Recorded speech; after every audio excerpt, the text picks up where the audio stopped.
Well, good morning, everyone, or good afternoon if you're on the East Coast. My name is Mark Phillips, the president of VisionWorks. At VisionWorks, we turn dreams and visions into reality through strategic planning programs, increased giving programs for churches, building advancement or development programs for churches and schools and nonprofits, or capital campaigns for churches, schools, or nonprofits. And so we're here today to discuss a really important topic, encouraging more estate gifts. So, what are we here for today? We're here to offer you, churches and schools, some strategies for increasing your estate gifts right now. And so before we launch into that, let's start with a couple polls. And the first poll is just to find out who we have with us. And so who is on our webinar? Are you a pastor, a development director, a business manager, or a lay member? Just select one of those. We'll give you a few moments and then we will share the results. Interesting, we have a lot of development directors with us this morning, as well as business managers and lay members. Well, you can take these slides and this information back to your pastors. Probably they know the importance of estate planning already, but this is some very important stuff, and I think you'll find some good and interesting stuff in here that you can share with them. Did your church or school receive an estate gift in 2013? Yes or no, or I don't know. And half of you received a gift last year, and half of you don't know, which means we have some work to do in publicizing estate gifts and all that goes with that. So let's go ahead and first launch into some facts.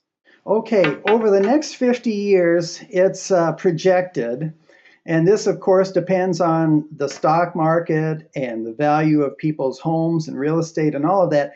But it's projected that $41 to $136 trillion is going to be transferred from one generation to the next. A second fun fact is that some churches and a couple denominations are funded largely by their estate gifts. That means that they have so many estate gifts coming in that whether the attendance is up or down or membership is up or down, they are able to keep functioning and keep providing ministry because of the great amount of estate gifts that they have. I won't name names, but there's a couple denominations that do a fantastic job of that. Another fact is that, believe it or not, though it seems otherwise because of what we hear in the news, 4 out of 5 wealthy people leave no gifts to charity. And that means that they're probably leaving it to family and so on. Another fact is that only 15% of churches received estate gifts last year. And so that means that there's a lot of work and a lot of opportunity for churches. What I find in working with churches is sometimes pastors and church people are the most reluctant to tell their story and ask for gifts. And it's amazing because we have the best cause in the world, Jesus and his church and his kingdom and the ministry we do. And yet sometimes we are the most reluctant to ask for different kinds of gifts. And I'll just let you know that if we're not there, you can be sure that your local college or university is there, the local symphony is there, the museums will be there, all kinds of organizations, Heart Fund, so and so and so and so, even the Boy Scouts will be there. And so, the church is where most of our people spend a lot of their lives. They're taken care of from cradle to grave. And yet, we don't do a good job of promoting ourselves, of promoting estates and bequests.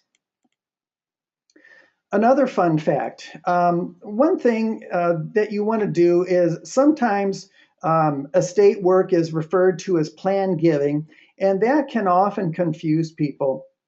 So, as far as possible, you really want to try to ditch the jargon and just talk about estate gifts, wills, bequests. People seem to understand that. Another fact is that these last two go together, but half of people have a will. And if you don't have a will, the state will distribute it for you, which means some taxes are going to be taken out, and the rest is going to be divided up amongst your heirs. And so, if a person does not have a will, there is no way that an estate gift can go to that church or school or organization. It's going to be shared or split up between family members. And so, in order for a church, a school, an organization to receive an estate gift, they have to be included in that will. So, what can we do to encourage more estate gifts? The first thing is really easy. It's very overlooked.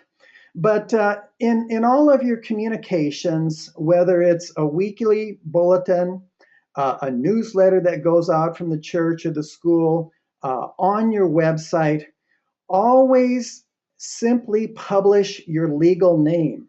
Whether you're St. Joseph's Catholic Church or First Lutheran Church or St. Andrew's Episcopal Church or First Presbyterian Church or Homeland Methodist Church, publish your legal name exactly as it appears in your documents. A very simple thing to do.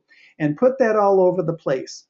Then when a person decides to go to their lawyer, they can just take your bulletin or your newsletter with them, and they can go straight to the lawyer. They don't have to do any guessing. They don't have to make any phone calls. Your legal name is right there in that publication.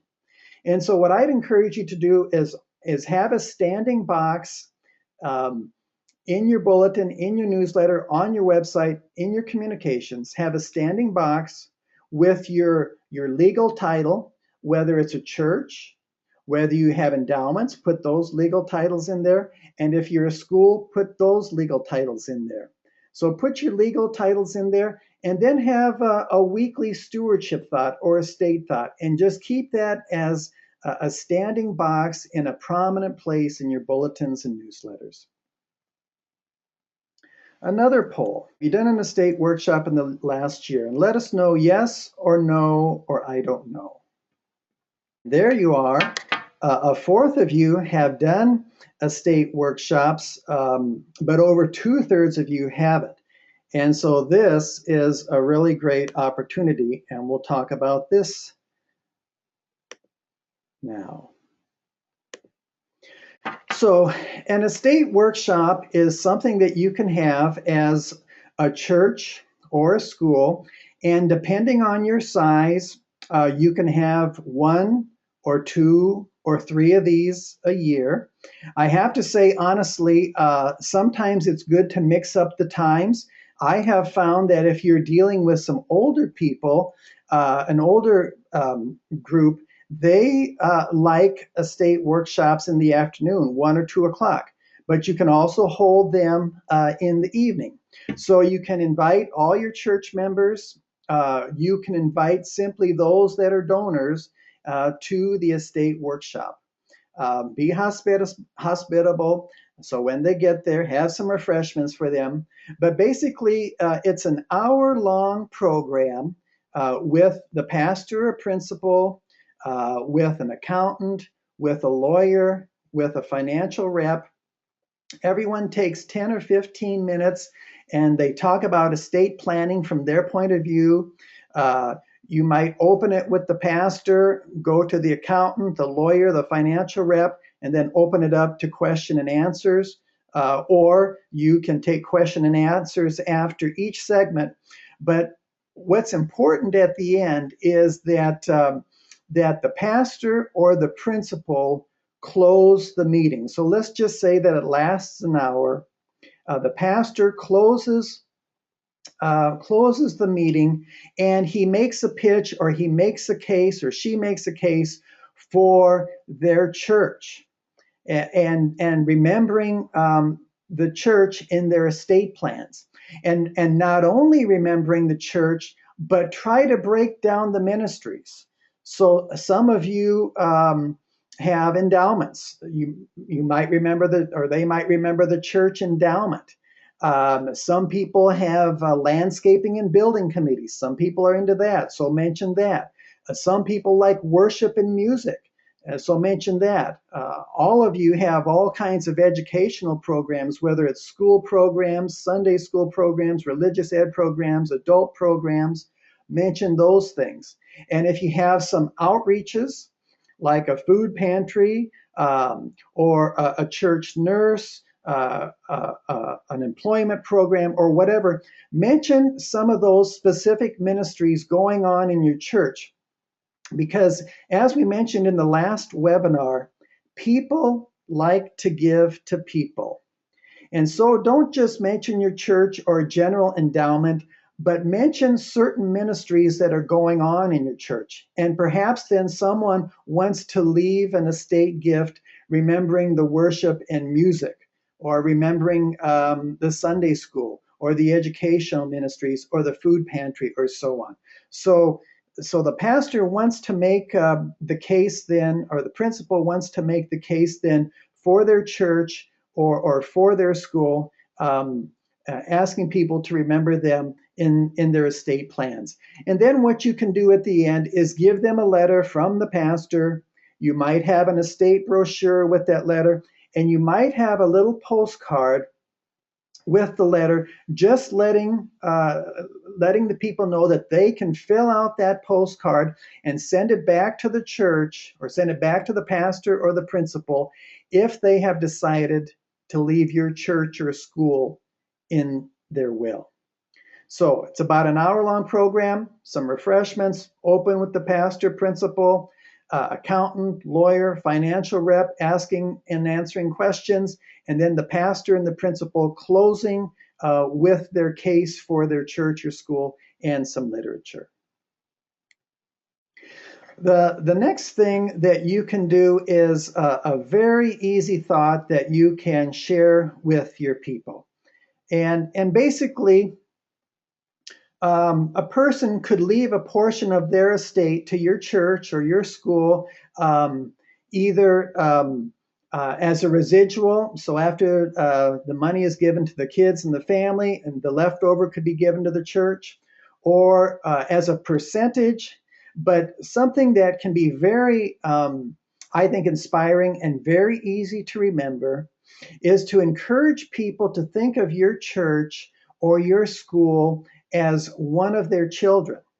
And so as they're talking with their family, as they're talking with the lawyer, as they're making their estate plans, if they've got 3 kids, encourage them to think of the church as their 4th child.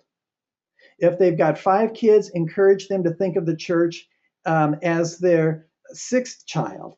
And that is a very easy, handy, even challenging way for them to think about leaving the church in their estate. And again, this is very important, because for a lot of people, they have spent from cradle to grave in the church. They've been ministered to all these years by the church. The church is very important to them. And so an easy way to think of the church is like another child.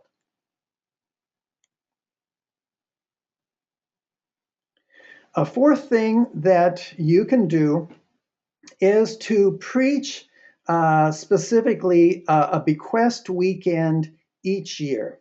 So probably a lot of you are doing stewardship renewal each year. So you preach on stewardship of time, talent, and treasure. Time spent in prayer to know what God wants us to do.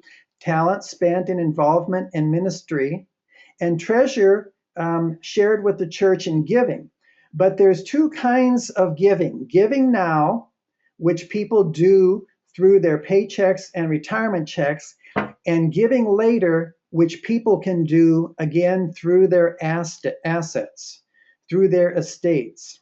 And most people think of the first, they think of giving now, giving to the church through their paycheck or retirement checks, but many people don't think of remembering the church with their assets. And why is this so important? Well, because a lot of us fear living longer than we have money for. We fear outliving our money. And so people probably are a little close with their money. They're not as generous perhaps as they could be because they don't know how long they're going to live. They don't know what kind of medical expenses they're going to have. They don't know if they'll have to go to a home or not. And so people are being careful. And so what you can do is when you do your stewardship renewal, stewardship of time, stewardship of talent, stewardship of treasure, preach one weekend on treasure now and another weekend remembering the church with your treasure later through their estate gifts. Okay, it's time for another poll.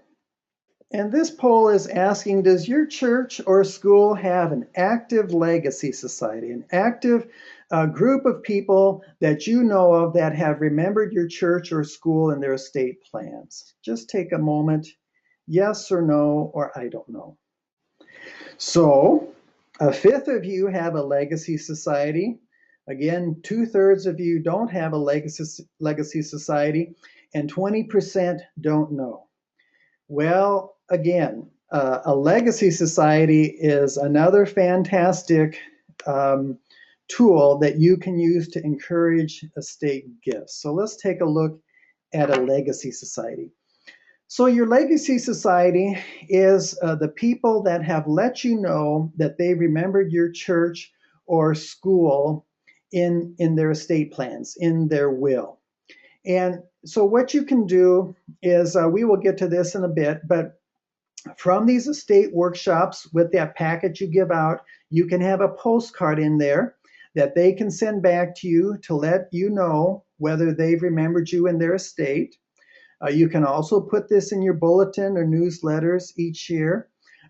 We will be talking about mailings in a moment, but you also want to include this postcard in your mailings. And then little by little, these postcards are going to be coming in, and you're going to be finding out the people that have decided to leave you in their estate, whether you're a church or a school. Now, of course, we can't always tell when that estate gift is going to come in.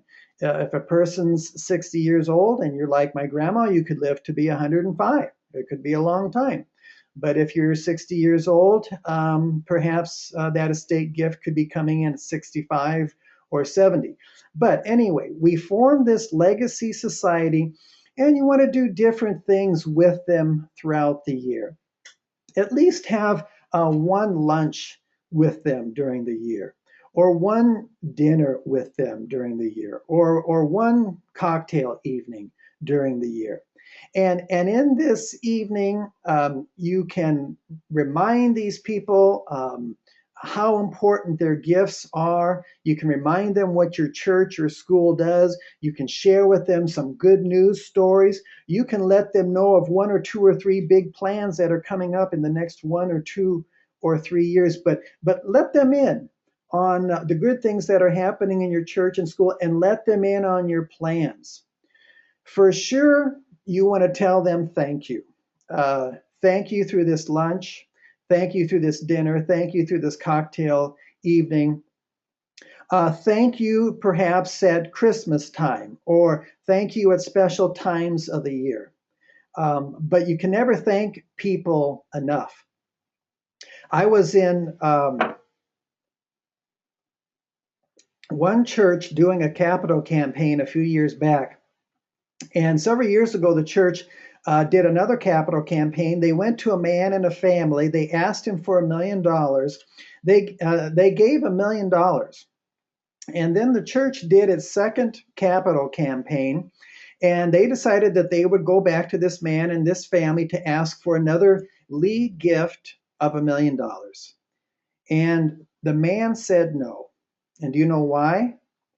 And the man said no the second time because from the first capital campaign, he was not thanked for that $1 million gift. And sometimes as church people, we think, well, they're loyal members. They've been here all their lives. We don't need to say thank you, or we don't need to say thank you very much. They're not looking for thanks. Well, people do like to hear thanks, and one thanks received also leads then to other gifts. I was working with another pastor not too long ago on another capital campaign, and they had a lot of beautiful gifts.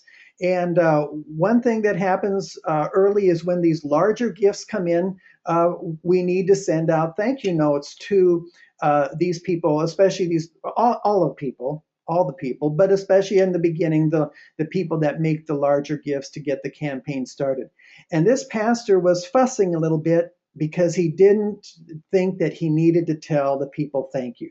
He didn't think that he needed to put together a personal note. He thought maybe even just a bulletin note or a bulletin thank you would be enough.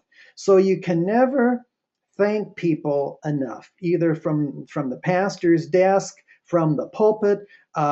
Print their names once a year in your bulletins, in your newsletters, put them on your website, and publicize the names of all the people that are in your legacy society, because their gifts, even though they don't do it to get their name out there, and many of them will be reluctant maybe to do it, but you want to encourage them to let you put their name out there, because their names and their examples are going to prompt other people to make gifts. So thank them and publicize their names whenever possible, wherever possible. Okay, another poll about an estate mailing. Let's go ahead and launch this poll. Does your church or school do periodic estate mailings with brochures? Just take a moment. Okay. Again, maybe a sixth or seventh of you send out letters and brochures once a year. 80% of you don't think that you do. And so this is a tremendous area of growth for you and a tremendous opportunity for you. So let's take a look at estate mailings and brochures. Basically, if you go to Google, there are all kinds of companies out there that have brochures and series of brochures that you can buy per 100, per 1,000. And you can buy these and have your church logo put on the front of these brochures. And so what I'd encourage you to do is to 2 or 3 times a year, send out a letter from the pastor, put in one of these brochures, and you can get different brochures on different topics. And again, when you're picking a brochure, pick a brochure that's very simple. Pick a brochure that doesn't have a lot of jargon to it. And then I would even include a postcard. So you might end up putting this in a number 10 envelope or a 6x9 envelope. Something that we've learned over time is to at least your active donors in your church maybe hand address these envelopes and put a first-class stamp on these envelopes, because the more you personalize the letter, the more likely people are to open it and take it seriously. So 2 or 3 times a year, send out a pastor's letter, put in there a brochure, put in there a postcard that they can respond back to you and let you know if they're thinking about you in their estate plans. A seventh thing that you can do is announce bequests. Make a big deal about these things. Publicize them whenever you can. So when a bequest comes in, you could work it into a sermon or homily. You definitely want to work it into the announcements at worship time. You want to put it in the church bulletin. You want to put it in the church newsletter. You want to put it on the church website.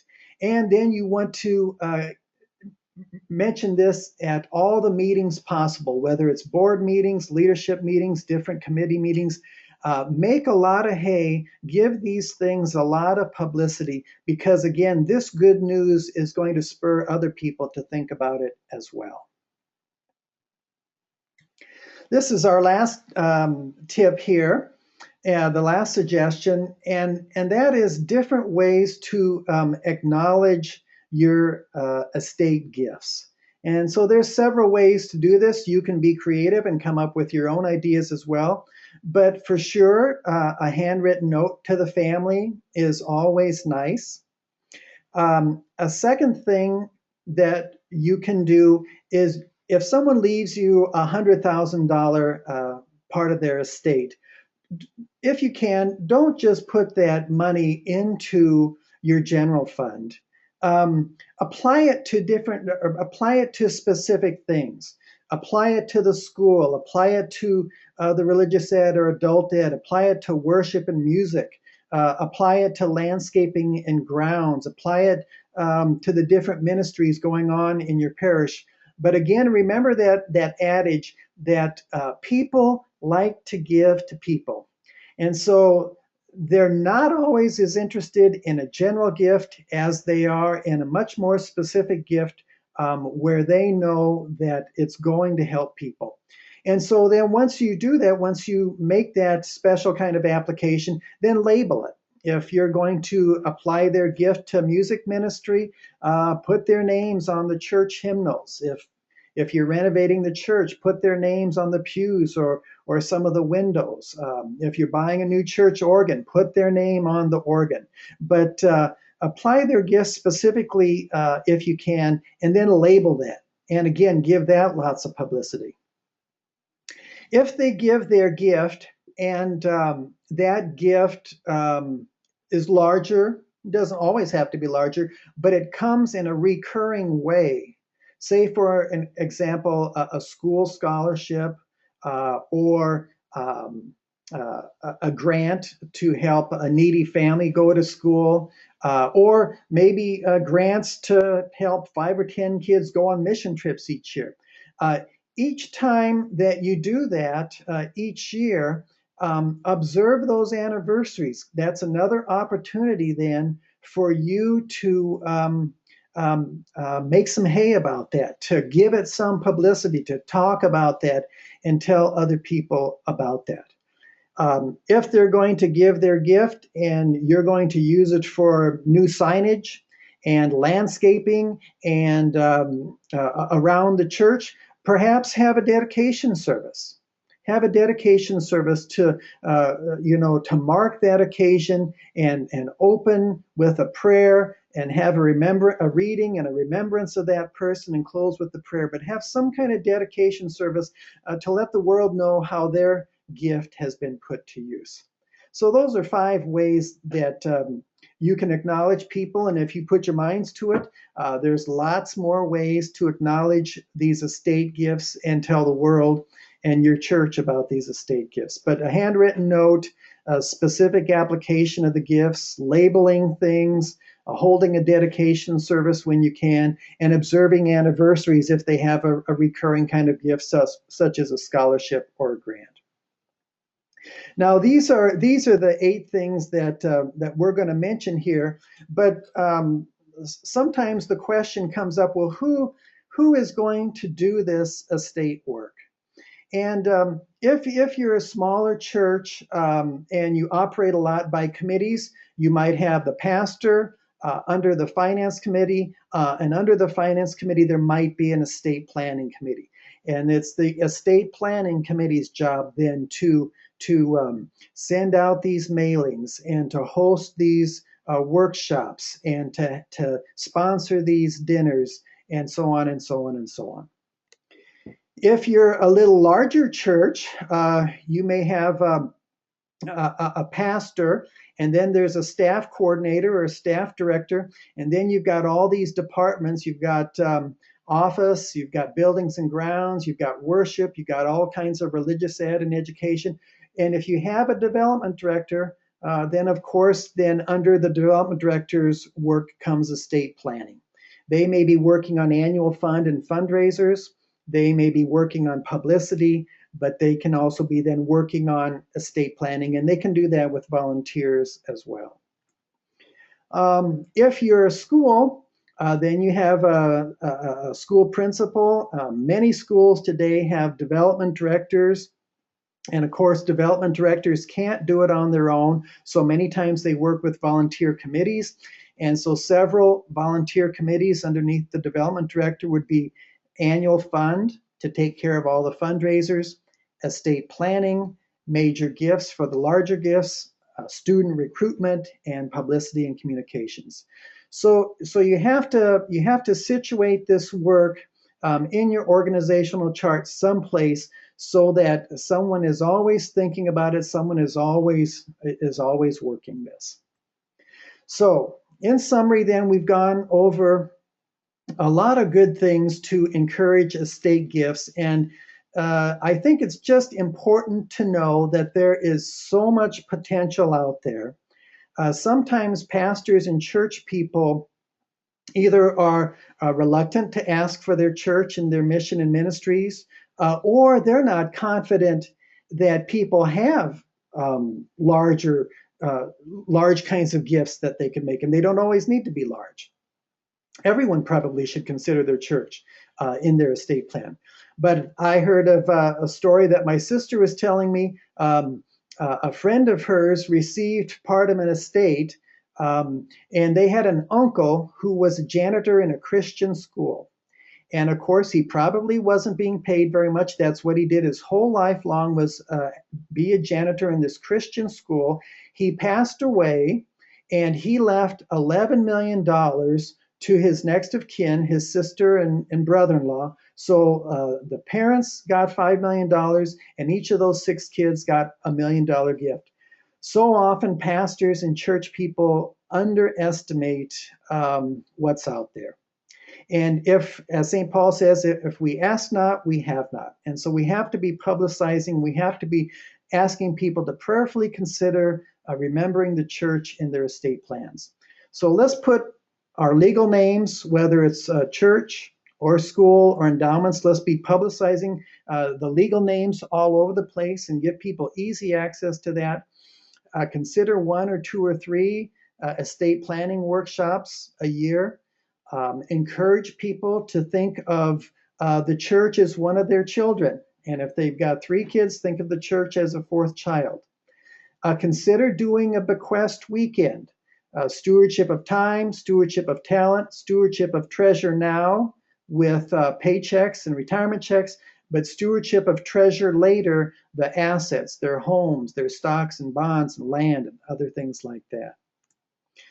Consider forming a legacy society to acknowledge those people now and to let them know of the good things that are happening now. And it even happens at times with people who are in legacy societies that their family situations change, that the good that they see happening all around the church and the school increases, and they change their will. So consider forming a legacy society.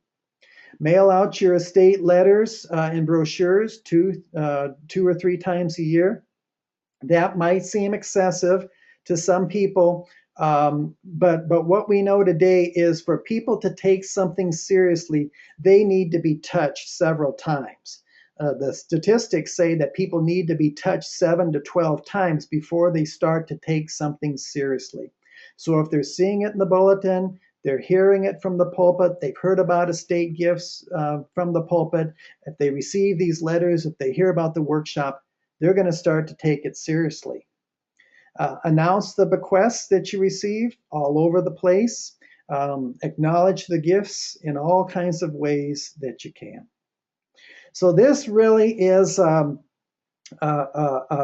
area of growth, I think, for most churches and lots of denominations. We know that church loyalty today is changing in every denomination, and it's even starting to thin out in places. And so that means that every church and every denomination, especially with this group of faithful Christians that we have, this 20 or 30 year group, really should be making a strong effort at estate planning in the church or school. Just to let you know, the next few webinars are going to be coming up. The next one is going to be on strategic planning, putting together a 1, a 3, a 5, a 10-year plan. The adage these days, if you want to be around in the future, today you have to plan to be around. And if you have a plan or a strategic plan, it shows people that you're going someplace and it gets them excited. The second webinar will be on capital campaigns. Do we need one? Sometimes a church has a plan and they've got things that they want to do through that plan, and they can take care of it through their Sunday giving or an increased giving program. But sometimes they need to do a capital campaign. And so, do we need to do a capital campaign, and how much could we raise? And then the next webinar will be on increasing the numbers of volunteers and leaders in your church and school. Every church that I've been to can use more volunteers and more leaders, and there's specific ways that we can encourage more volunteers and more leaders in our communities. So I want to thank you very much for coming out for this webinar today. I hope that you found it helpful.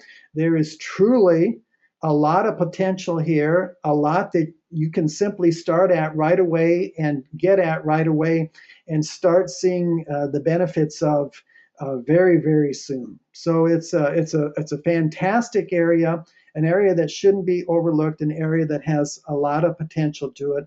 We thank you for coming out. If you have any questions, any needs, any comments, please get to us.